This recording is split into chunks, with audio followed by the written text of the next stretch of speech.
যাচাই বিভূতিভূষণ বন্দ্যোপাধ্যায়। গরুর গাড়ি ঢুকলো চাঁদপুর গ্রামের মধ্যে। ননিবালা ছেলেকে বললে, বাবা চেয়ে দেখো। ঘুমোইনি মা, চেয়ে আছি।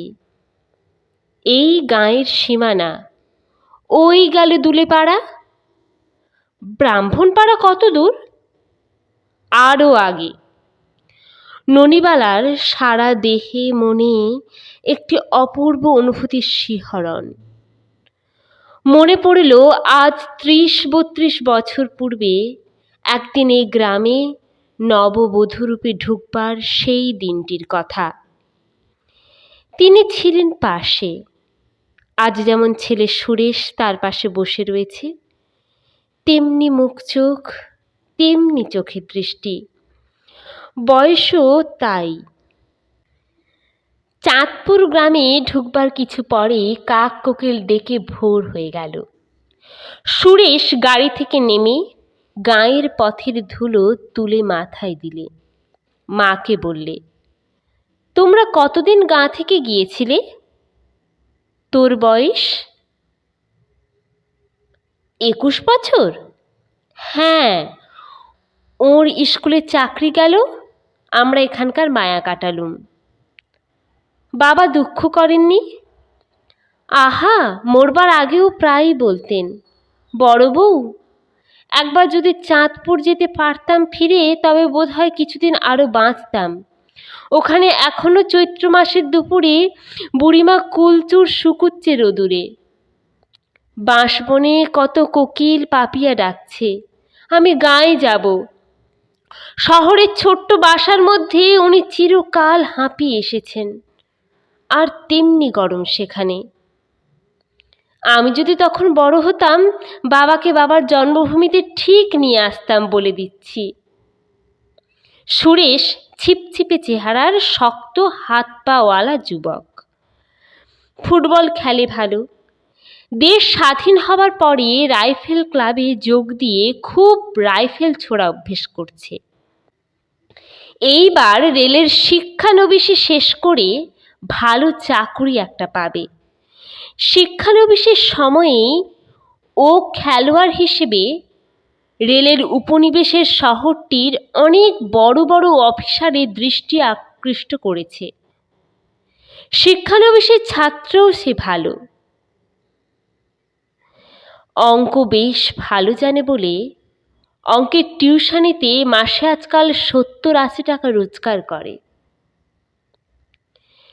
স্বামী মারা গিয়েছেন আজ ১০-১১ বছর।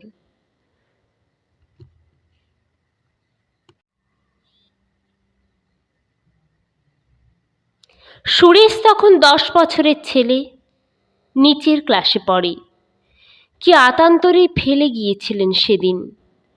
মনে হয়নি যে আবার একদিন এ ধাক্কা কাটিয়ে উঠতে পারা যাবে।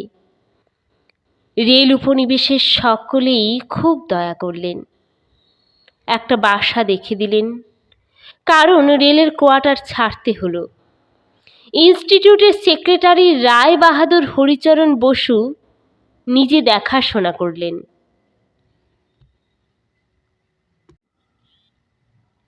সুরেশের লেখাপড়া যাতে বন্ধ না হয়, যাতে এ গরিব অসহায় পরিবারটি অনাহারের পথ থেকে রক্ষা পায়, এ সমস্তই ওখানকার বড় বড় লোকেরা করলে।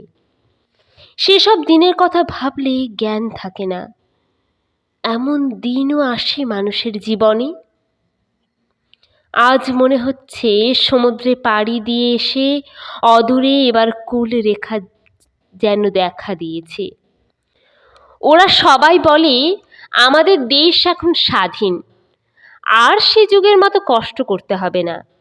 এখন ছেলেপিলেদের ভালো চাকুরি হবে, চাকুরিতে উন্নতি হবে। আগের মতো অল্প মাইনেতে ঘষ্টাতে হবে না। না খেয়ে মরবে না কেউ এ স্বাধীন ভারতের মাটিতে। অনেক বড় বড় আশার কথা সে শুনেছে। ছেলে ছোকরারা কত মিটিং করে, বক্তৃতা দেয়। গান্ধীজির ছবিতে মালা দিয়ে গান করতে করতে শহর ঘুরে বেড়ালো এই তো সেদিন। তার মৃত্যুর পরে সেদিন 1 বৎসর বুঝি ঘুরল। সুরেশও চমৎকার গান গাইতে পারে। আর একটা গান গায় সুরেশ। গান্ধীজি নাকি বড় ভালোবাসতেন। সবাই বলে রামধুন গান। রঘুপতি রাঘব রাজা রাম, পতিত পাবন সীতারাম। ভোরের আলো বেশ ফুটেছে। সামনের পুরনো কোঠা বাড়িটা থেকে একজন বার হয়ে এসে পথের ওপর দাঁড়িয়ে ওদের গরুর গাড়ির দিকে তাকিয়ে দেখলে।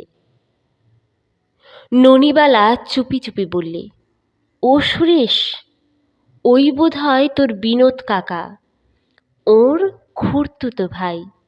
আমি চিনেছি, তুই এগিয়ে যা, পরিচয় দিয়ে প্রণাম করবি। ওকেই চিঠি দেওয়া হয়েছিল। মিনিট 15 কেটে গেল উভয়ের কথাবার্তায়, সুরেশ আর তার বিনোদ কাকার। তারপর বিনোদ কাকা এগিয়ে এসে ননিবালাকে আদর করে বাড়ির মধ্যে নিয়ে গেলেন। বহুদিন পরে গ্রামের বউ গ্রামে ফিরে এসেছে। আজ 20-21 বছর পরে গ্রামের বৌঝি দেখা করতে এলো এ পাড়া ও পাড়া থেকে। অভয় নাপিতের বউ এসে বললে, ও বউ, কেমন আছো? খোকা কই? কত বড় হয়েছে দেখি।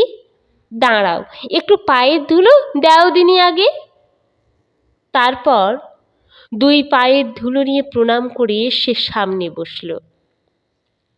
অভয়ের বউকে দেখে ননিবালা যেমন আশ্চর্য হয়ে গেল, তেমনি মনে মনে কেমন এক ধরনের দুঃখও হলো। অভয়ের বউ তার চেয়ে অন্তত 20-25 বছরের বড়। তার মার বয়সী, চুল অর্ধেক পেকে গিয়েছে। শুধু ধাত ভালো আছে বলে অত বয়স বোঝা যায় না। কিন্তু অভয়ের বউ এখনো সধবা, পাকা চুলে সিঁদুর পড়ছে। অভয় নাপিত এখনো বেঁচে থাকবে সেটা ভেবে দেখলে এমন কিছু আশ্চর্যের কথা নয়। বড় জোর 70-72, না হয় তার বয়স হয়েছে। কিন্তু কিন্তুর কোনো সান্ত্বনা ননিবালা মনের মধ্যে খুঁজে পেলে না। ওর কি মরবার বয়স হয়েছিল? পরদিন সে দেখলে শুধু অভয় নাপিতের বউ নয়, তার চেয়ে অনেক বড় বয়সী বউ এখনো দিব্যি সিঁদুর পড়ছে পাকা আধপাকা চুলে। কেন চলে গেলেন অল্প বয়সে ওদের বিদেশে ভাসিয়ে? গ্রামের মেয়েরা যখন দেখা করতে আসে তখন বারবার ওই কথাটাই মনে হয় ওর। ননিবালার শ্বশুর বাড়ি বিনোদ কাকাদের বাড়ির দক্ষিণ গায়ে। 20-21 বছর ধরে সে বাড়িতে কেউ না থাকায় উঠোনে এক গলা নোনা, ভাঁট, সেউতি লতার জঙ্গল। জংলি ডুমুরের বড় গাছে ডুমুর ফুলছে পাঁচিলের মাথায়। জানলায় কাঁটালতা উঠে জানলার কবাট ঢেকে ফেলেছে। সুরেশ কেবলই বলছিল, মা, আমাদের নিজের বাড়িতে চলো গিয়ে। গ্রামে এসে পরের বাড়িতে থাকবো কেন? আজ 3-4 দিনে জঙ্গল কাটিয়ে উঠোন পরিষ্কার করে তবে ননিবালা নিজেদের ভিটেতে ঢুকল। মাত্র 3খানি ঘর, 2টো বারান্দা দুদিকে, ভাড়ার রান্নাঘর আলাদা। কত কাল পরে আবার এই ভিটের মাটিতে সে পা দিল। দীর্ঘ 21 বছর এও তার জীবনে ঘটবার ছিল। সুরেশ বলে, কই মা, আমার তো কিছু মনে নেই এ বাড়িতে থাকবার কথা। ননিবালা বলে, দূর, তোর বয়স যখন 9 মাস তখন এ বাড়ি ছেড়ে আমরা চলে যাই যে। এখন এখানে কিছুদিন থাকো মা, আমার বড় ভালো লাগছে। থাকতেই তো এলাম। এখন মা মঙ্গলচণ্ডী যা করেন। ননিবালা সারাদিন ঘর ঝাড়ে, মুছে, সাজায়। আজ 21 বছরের ধুলোর স্তর পড়েছে ঘরখানার উপর। কেবলই ওর মনে পড়ছে আজকাল ওদের বিবাহিত জীবনের সেই মধুমাখা দিনগুলি। নববধূর নতুন স্বপ্ন মাখানো অপূর্ব রাত্রি ও দিনগুলি। উনি তখন একেবারে তরুণ, সে 14 বছরের কিশোরী। ওই তো সেই কুলুঙ্গিটা, ওটাতে উনি একদিন রসগোল্লা এনে লুকিয়ে রেখে মজা করেছিলেন। একটা বিলিতি ওষুধের কাগজের বাক্সের মধ্যে রসগোল্লা ছিল লুকোনো। উনি বলেছিলেন, কি বলো তো ওতে? প্রগলোভা নববধূ বলেছিল, তোমার জিনিস তুমিই জানো, ও তো একটা বিলিতি ওষুধ, বাজি ফেলবে? অত শত আমি বুঝিনি। কি ওতে? রসগোল্লা। হাতি গা ছুঁয়ে বলছে, এই দেখো, কটা খাবে বলো? তারপর দুজনে কাড়াকাড়ি করে সেই রসগোল্লা খেয়েছিল। 30 বছর আগের কথা, মনে হচ্ছে কাল ঘটেছে। এখানে বসে বড্ড বেশি করে স্বামীর কথা মনে পড়ছে ননিবালার। সব ঘরে, সব বারান্দায়, প্রতি কোণে ওই রান্নাঘরের খেতে বসবার বড় কাঁঠাল কাঠের পিঁড়েখানায় ওর নববধূ জীবনের স্মৃতি মাখানো। তরুণ স্বামী সেখানে ঘুরছেন, এ ঘরে ও ঘরে, ও নিজে সেখানে বিড়ান কুণ্ঠিতা কিশোরী বধূ। নতুন প্রেমের স্পর্শে দুরু দুরু বুক নিয়ে, আলতা পরা পায়ে এ ঘরে ও ঘরে গৃহকাজ করে বেড়াচ্ছে নবীন উৎসাহ নিয়ে। ননিবালার মনে হচ্ছে যেন ও ঘরে গেলেই দেখবে তিনি বসে আছেন তক্তপোষে। আবার ও ঘরে থাকলে মনে হয় বুঝি এ ঘরে এলেই দেখা পাবে। আগেকার দিনের মতো লুকোচুরি খেলা এখনো কি চলছে? একবার উনি নতুন ধানের শীষ নিয়ে এসে ঘরে ঢুকলেন, বললেন, লক্ষ্মীর ঝাঁপিতে রেখে দাও, নতুন জমির নতুন ধান।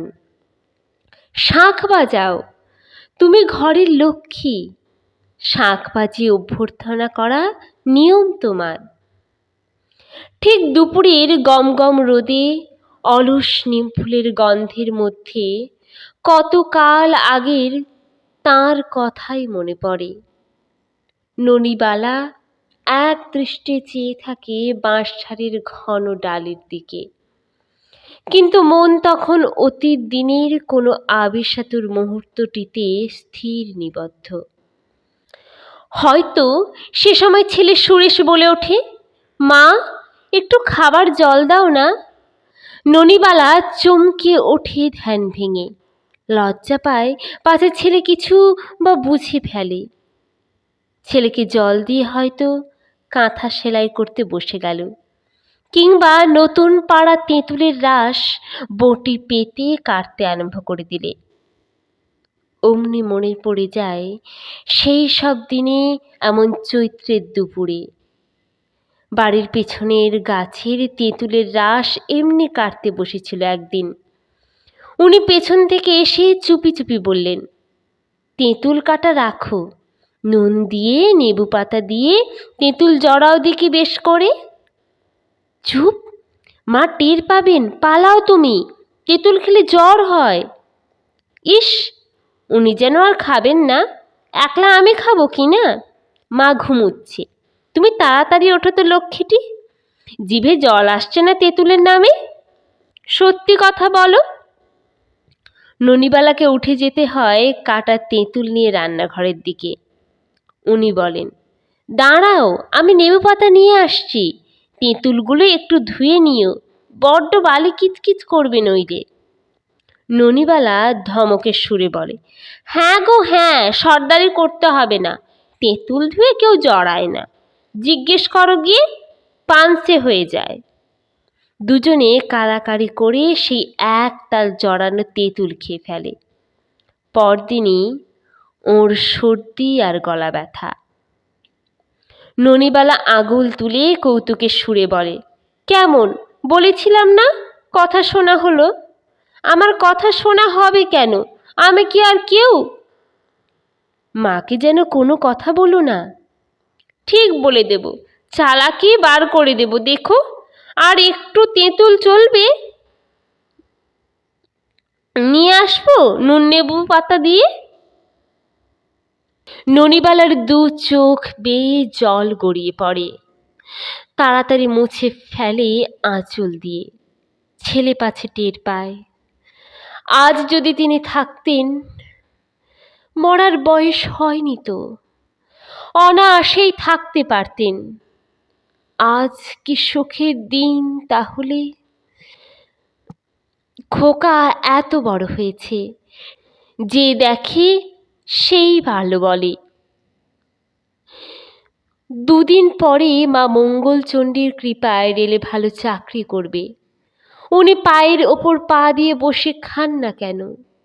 আমরা তাকে কাজ করতে দিতাম না। আরাম করে খান না ছেলের রোজগার। এই দুপুরে বসে বসে কত গল্প করতাম দুজনে। ছেলের বউ সেবা করত, তেঁতুল জড়িয়ে নিয়ে আসতো। পৃথিবীর পথে সে যেন একা। সঙ্গী চলে গিয়েছে তাকে ফেলে। দীর্ঘ পথ সামনে দূর থেকে বিস্তৃত। কে জানে কতদিন চলতে হবে এই টানা পথ বেয়ে। না না, তার খোকা, তার সুরেশ আছে, বেঁচে থাক সে। তার ঘরকন্যা গুছিয়ে দিতে হবে না? আজ বাদে কাল সুরেশের বিয়ে দিতে হবে। ছেলে মানুষ ওরা, সংসারের কি জানে? তাকেই গুছিয়ে দিতে হবে সব। সুরেশ এসে বললে, মা একটু তেঁতুল জড়াও না, নুন দিয়ে নেবু পাতা দিয়ে। ননিবালা চমকে উঠে ছেলের তরুর মুখের দিকে চেয়ে থাকে অবাক হয়ে। অন্যদিকে মুখ ফিরিয়ে সে চোখের জল রোধ করলে। ছেলে কি করে জানলে তার বাবা অবিকল এমনি সুরে এমনি টান দিয়ে কথা বলতো? গ্রামে ফিরে আসা পর্যন্ত ওর প্রতি পদক্ষেপ যেন সে শুনতে পায়। কি জানি, কিছুই যেন ভালো লাগে না। সব যেন ফাঁকা, অর্থহীন হয়ে গিয়েছে। কোনো কাজই আর উৎসাহ নেই। একদিন ও পাড়ার হরিদাস চক্রবর্তীর বাড়ি সত্যনারায়ণের পুঁথি শোনা ও প্রসাদ খাওয়ার নিমন্ত্রণে সে পাড়ার ঝি বউদের সঙ্গে গেল। সেকেলে কোঠা বাড়ি, দালানে পুজোর জায়গা হয়েছে। মাদুর পেতে দেওয়া হয়েছে নিমন্ত্রিতা মেয়েদের জন্যে। পুরুষেরা বসেছে বাইরের রোয়াকে। পূর্ণিমার রাত্রে উঠোনের বড় নারকোল গাছগুলোর ছায়া পড়েছে রোয়াকে। সদ্য তোলা জুঁই ফুলের সুগন্ধে ভুর ভুর করছে পুজোর বারান্দা। হরিদাস চক্রবর্তীর বউ বললেন, এসো এসো ভাই, কতদিন গাঁয়ে আসনি। সেই একবার এসেছিলেন অনন্ত চতুর্দশীর ব্রত উদযাপনের সময়, মনে পড়ে? ননিবালা বললে, খুব মনে পড়ে। তখন তোমার নতুন 2-1 বছর বিয়ে হয়েছে। 2 বছর হবে। চেহারা আগের চেয়ে খারাপ হয়ে গিয়েছে। আর চেহারা দিদি, কি দরকার আমাদের চেহারায় বলুন? সে পারতেও ঘুচে গিয়েছে। আহা হা, সে আর বলো না ভাই। ঠাকুরপো তো ছেলে মানুষ, আমাদের ওদের চেয়ে কত ছোট। তার কি এখন যাবার বয়স হয়েছিল? সবই অদিষ্ট। কি বলবো বলো? ননিবালার 2 চোখ ততক্ষণে জলে ভরে গিয়েছে। অন্যদিকে মুখ ফিরিয়ে রইল, নয়তো জল গড়িয়ে পড়বে গাল বেয়ে। সে একটা লজ্জার কথা এদের সামনে। তার মনে যে কি অভাব, সে কথা এরা কেউ বুঝবে না। সে মধুর অনুভূতির স্মৃতি এদের জীবনে পুঁজি নেই। স্কুল জীবনযাত্রা চালিয়ে যায় রান্না বান্না করে, খাইয়ে ঘরকন্যা গৃহস্থালি করে। তার মনে সে অনুভূতির ধারণাই নেই এদের। চোখের জল দেখে ভাববে ঢং করে কাঁদছে লোক দেখানোর জন্যে। পাশের বাড়ির কানাই গাঙ্গুলির পুত্রবধূ এসে বসলো ওর পাশে। ওর সঙ্গে আলাপ করে ফেললে। অল্পদিন বিয়ে হয়েছে, একটি মাত্র মেয়ে, 9 মাস বয়স। বাপের বাড়ি শান্তিপুরের কাছে হবিবপুর। বেশ শহরের টান কথাবার্তায়। ওকে বললে, কাকিমা, আমি আপনার সঙ্গে দেখা করতে যাব ভাবছি আজ কদিনই। আমার কথা কে বললে তোমায়? সবাই বলে। আমার পিসি শাশুড়ি বলছিলেন, বড় ভালো বউ ছিল এ গাঁয়ের। গিয়ে দেখা করে এসো বৌমা। আপনার নাম কি কাকিমা? ননিবালা। তোমার? প্রীতিলতা। বেশ নামটি। খুকির নাম কি? এখনো কিছু রাখিনি, ডাকনাম টুলু। আপনার কাছে যাব এখন। একটা নাম ঠিক করে দেবেন এখন আপনার নাতনির। দেব না কেন বৌমা, কালই যেও। গান করো নাকি? গাই, সে তেমন কিছু না, আপনার মুখে শুনব। এইমাত্র ওরা বলছিল আপনি ভালো গান জানেন। আমি? আমার গানের পার তো চুকে গিয়েছে মা। আবার না, যখন তখন চোখে জল এসে বড় অপৃথিব করে দেয়। এসব ছেলে মানুষ ঝি বউয়ের সামনে। তার কি এখন চোখ পাঞ্চে করে কাঁদবার বয়স? সে না গিন্নি বান্নি, ছেলের মা। প্রীতিলতা মেয়েটি বেশ দেখতে। কত আর বয়স হবে? 18-র বেশি নয়। ননিবালা সামলে নিয়ে বললে, যেও বৌমা, তোমাদেরই মুখের দিকে চেয়ে তো আবার এই গাঁয়ের মাটিতে পা দিলাম, যাবে বই কি। সব বেশ ভালোভাবেই চলছিল। এমন সময় আরেকটি ওর সমবয়সী মেয়ের সঙ্গে দেখা হলো। তার নাম কনক। এ পাড়ার কোনো এক বাড়ির মেয়ে, বোধহয় উপেন ভট্টাচার্যের মেয়ে। কনক ছুটে এসে ওর হাত দুখানা চেপে ধরে বললে, মনে পড়ে বৌদি, মনে পড়ে? একে খুবই মনে পড়ে। স্বামীর ঘরে প্রথম প্রথম যাওয়ার সময় এই মেয়েটি আর রায়চৌধুরী পাড়ার সুভাষিনী, এই দুজনে কি অসাধারণ ধৈর্য ও অধ্যাবসায়ের সঙ্গেই তাদের রুদ্ধ দুয়ারের বাইরে আড়ি পেতে বসে থাকতো রাত দুপুর পর্যন্ত। একদিন, না, সেসব কথা এখন মনেই চাপা থাক। জুঁই ফুলের গন্ধে ভরা দীর্ঘ বিলসিত তাদের পুরনো বাতাস কোন দিগন্তে বিলীন হয়ে গিয়েছে। কিন্তু এসব পাড়া গাঁয়ের মেয়েদের জ্ঞান কাণ্ড বোধ হয় একটু কম। নইলে সে যেটা প্রাণপণে চাপা দিতে চাইছে ওরা সেটা খুঁচিয়ে তুলতে চাইবে কেন? একটা সাধারণ বুদ্ধিও তো আছে। কনক সামনে এলেই মনে পড়ে সেসব মাধবী রাত্রির টাটকা জুঁই চাপার গন্ধ। কেন এরা সামনে আসে? ননিবালা মুখে অতি কষ্টে হাসি টেনে বললে, হ্যাঁ ভাই কনক ঠাকুরজি, ভালো? ভালো। তুমি? দেখতেই পাচ্ছ। তা তো দেখছি। আহা, মনে পড়লে বুক ফেটে যায় সেদিনের কথা। সেই রাত্রি দাদা আমার মুখে খুঁড়ি গোলা মাখিয়ে দিলে আড়ি পাতবার জন্যে, মনে পড়ে? না, এদের যেন আর কোনো কথা নেই আজকাল দিনে।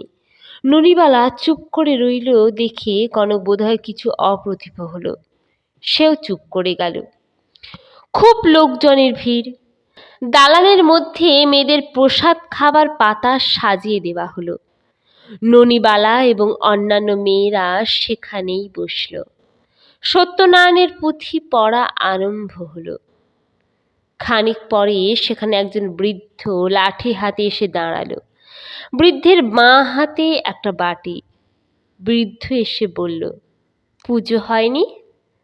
হরিদাস চকতির ছেলে বললেন, না, আসুন জ্যাঠামশাই, বসুন। মেয়েদের মধ্যে আর বসবো না, যাই বাইরে। কত দেরি হবে? বেশি দেরি হবে না জ্যাঠামশাই, আবার বাড়ি গিয়ে রুটি করতে হবে। তবে খাবো, বেশি রাত্রির না হয়। ননিবালা পাশের কাউকে জিজ্ঞেস করলে, উনি কে ভাই? সে বলল, চাটুজ্জে বুড়ো। ছেলেরা মস্ত রোজগেরে, কলকাতায় থাকে। বুড়ো বাবা এখানে পড়ে আছে, খোঁজও নেয় না। বউ বেঁচে নেই বোধ হয়, খুব আছে, ছেলেদের কাছে কলকাতায় থাকে। ইনি যান না কেন ছেলেদের কাছে? তা কি জানি দিদি, তা বলতে পারিনি। এখানে থাকে তাই তো দেখি। আর তুমিও যেমন নিজের খবরে রাখতে পারিনি, তার আবার পরের খবর নিতে যাচ্ছি। রাত অনেক হয়ে গেল পুজো ও পুঁথি পড়া শেষ হতে। ননিবালা যখন ছেলের সঙ্গে বাড়ি যায় তখন দেখতে পেলে সেই বৃদ্ধ ওদের আগে আগে চলেছেন লাঠি ঠক ঠক করতে করতে। ওদের দেখে বললেন, কে যায়? তোমাদের তো বাবা চিনতে পারলাম না। সুরেশের পরিচয় পেয়ে বড় খুশি হলেন, তাকে কত আশীর্বাদ করলেন। ননিবালাকে বললেন, তোমার বিয়ের পর একবার বৌমা তোমায় দেখিয়েছিলাম, বিয়ের বউ ভাতের দিন। যেও আমাদের বাড়ি, কেমন? কালই যেও। পরদিন বিকেলে ননিবালা চাটুজ্জে বুড়োর বাড়ি গেল। সামনে বারান্দাওয়ালার সেকেলে কোঠা বাড়ি, একদিকে ডুমুর গাছ, অন্যদিকে একটা বাতাবি লেবুর গাছ। উঠোনের পূব দিকে একটা পেঁপে গাছে অনেকগুলো পেঁপে ধরেছে। বুড়ো বললে, কি দেখছো বৌমা? ওসব আমার নিজের হাতে করা। সবাইপুরের বিশ্বেশদের বাড়ি থেকে বীজ আনিয়েছিলাম আজ 9 বছর আগে। সেই গাছ, তখন ওরা সব এখানে ছিল। ননিবালা বললে, ওরা কারা জ্যাঠামশাই? তোমার জেঠিমা। আপনাকে এখানে রেঁধে দেয় কে? নিজেই। খুব ভালো রাঁধতে পারি। এই এখন বসে পরোটা করব। জেঠিমা থাকেন না এখানে? না না, ওরা বড় ছেলের কাছে থাকে কলকাতায়। ক ছেলে আপনার? 3টি। তা নিজের মুখে বলতে নেই, 3 ছেলে ভালো চাকুরিই করে। শ্যামবাজারে তেতলা বাসা, ইলেকট্রিক লাইট, ফ্যান, বড় ছেলের মোটর গাড়ি। 10 মানে 10 চেনে। চাটুজ্জে সাহেব বললে সাপ্লাই ডিপার্টমেন্টের এক ডাকে সকলে চেনে। চেহারাও একেবারে সাহেবী। নিজের ছেলে বলে বলছি তা ভেবো না। বৃদ্ধের মুখে চোখে গর্বের ভাব অতি স্পষ্ট হয়ে উঠল। নিজের মনে আপনা আপনি হেসে উঠে বললেন, জন্মাবার পরে এতটুকু ছিল। ওর মা ফুলেন বলার, পাঁচু ঠাকুরের দৌড় ধরে তবে ওই ছেলে বাঁচায়। 6 বছর বয়সে কাঁকড়া বিছের কামড়ে ছেলে নীলবর্ণ হয়ে মরে যাবার জোগাড় হয়েছিল।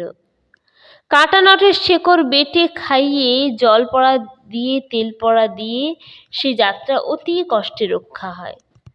তবে আজ আমাদের নৃপেন, তাই এসো, বসো বৌমা।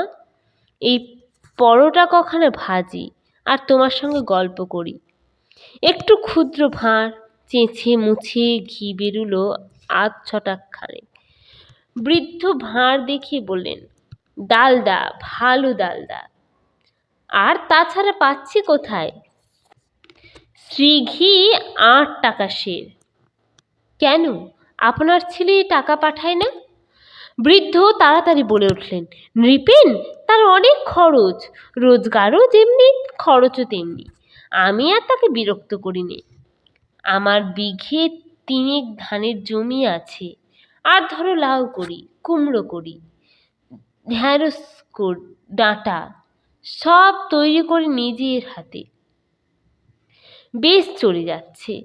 নৃপেন পুজোর সময় এখানে ভালো থান কাপড় পাঠিয়ে দিয়েছে, ফাইন খান। তা বৌমা, সে আমি তুলে রেখে দিয়েছি। বারবার দেখি বলি বড় খোকা আমায় দিয়েছে। ছোট ছেলের বাসা আগে ছিল কলকাতায়, এখন মণিপুরে।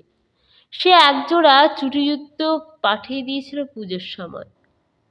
ননিবালা ইতিমধ্যে পরোটা কখানা বেলে দিয়ে বললে, আপনি ভেজে নেবেন না? আমি দেব। না মা, আমি নিচ্ছি। কেন কষ্ট করবেন, সরুন, আমি করে দিচ্ছি। ননিবালা খাবার তৈরি করে জাল দিয়ে সিঁড়ি পেতে বৃদ্ধকে যত্ন করে খেতে বসিয়ে দিলে। চাটুজ্জে বুড়োর মুখের ভাব দেখে মনে হলো অনেক দিন তাকে এমন যত্ন করে কেউ খাবার করে খাওয়ায়নি। বুড়ো বললে, কি সুন্দর পরোটা হয়েছে। মেয়ে মানুষ না হলে কি খেয়ে তৃপ্তি? মেয়েদের হাতের রান্নাই আলাদা। বেঁচে থাকো বৌমা, বেঁচে থাকো। মুখ বদলালাম অনেক দিন পরে। আপনার ছেলেদের বউ কেউ কেউ এখানে থাকেন না কেন? না না, পাগলা, তাদের কি এই অজপাড়া গায়ে থাকতে বলতে পারি? তুমি জানো না, এসব অশিক্ষিত স্থানে তাদের আমি আসতে বলতে পারি না। তাদের মন টেকে এখানে? গরিব ছিলাম নিজে বটে, কিন্তু ছেলেদের মানুষ করে দিয়েছি কষ্ট দুঃখ করে, বিয়েও দিয়েছি তেমনি ঘরে। বড় বৌমার বাবা মতিহারিতে সিভিল সার্জন, মেজ বৌমার বাবা নেই, মামারা খিদিরপুরে বড় কন্ট্রাক্টর। রায়চৌধুরী কোম্পানির নাম শুনেছ? সেই রায়চৌধুরী কোম্পানি। ছোট বৌমার বাবা এখন বাঁকুড়োর সদর এসডিও। বড় বৌমা ম্যাট্রিক পাস, ছোট বৌমা বিএ পর্যন্ত পড়েছিলেন, পরীক্ষা দেননি। ইংরেজি বলেন কি? আড়াল থেকে শুনেছি, যেন মেম সাহেব। বৌমা, এসব গল্প কথা এখান থেকে শোনাবে, নিজের চোখে না দেখলে। তাঁরা কখনো এখানে আসেননি? বড় বৌমা এসেছিলেন একবার পুজোর সময়, যেবার আমার বড় নাতির ভাত হয়। প্রথম ছেলের ভাত এখান থেকেই হয়েছিল কি না, সে আজ 20 বছর আগের কথা। সে নাতি এবার ডাক্তারি পড়ছে মেডিকেল কলেজে। ওর পরে 2 মেয়ে, তারা স্কুলে পড়ে। এবার ম্যাট্রিক দিয়েছে একটি। ছোট বৌমাকে নিয়ে আমার ছোট কাকা এসেছিল সেবার মোটরে করে। ঘন্টা 4-5 ছিল সবাই। আমি অনেক দিন দেখিনি কিনা, তাই চিঠি লিখেছিলাম। চিঠি পেয়ে বউ নিয়ে দেখা করতে এসেছিল। ছোট বৌমা এসে শুধু ডাব আর চা খেয়েছিলেন। পাড়া গাঁয়ের জল খেলেই ম্যালেরিয়া হবে। তাদের অবস্থা ভালো, শিক্ষিত, সব বোঝে তো। রাত কাটালো না এখানে, কোথায় বা শুতে দিতাম? না বিছানা না মশারি, নিজে শুই একটা ছেঁড়া মশারি টাঙিয়ে। সারা রাত মশা কামড়ায়। নিজে ভালো দেখতে পাইনি চোখে, যে সেলাই করব। আমি কাল আপনার মশারি সেলাই করে দিয়ে যাব জ্যাঠাই মশাই। তা বেশ, এসো বৌমা, একটু গুড় সঙ্গে করে নিয়ে আসতে পারো? খাবার ইচ্ছে হয়, এবার কিনতে পারিনি, বড় দাম। পরোটা দিয়ে খেজুরের গুড় লাগে বড় ভালো।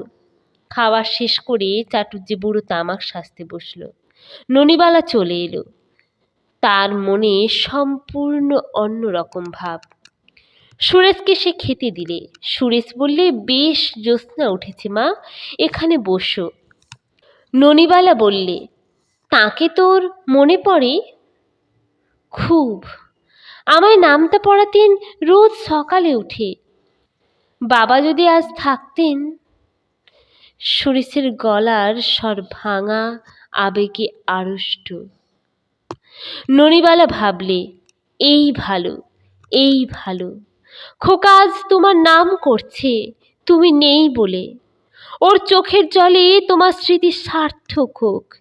বেঁচে থাকো মানে মানে খোকার মনে মন শুকিয়ে যায়।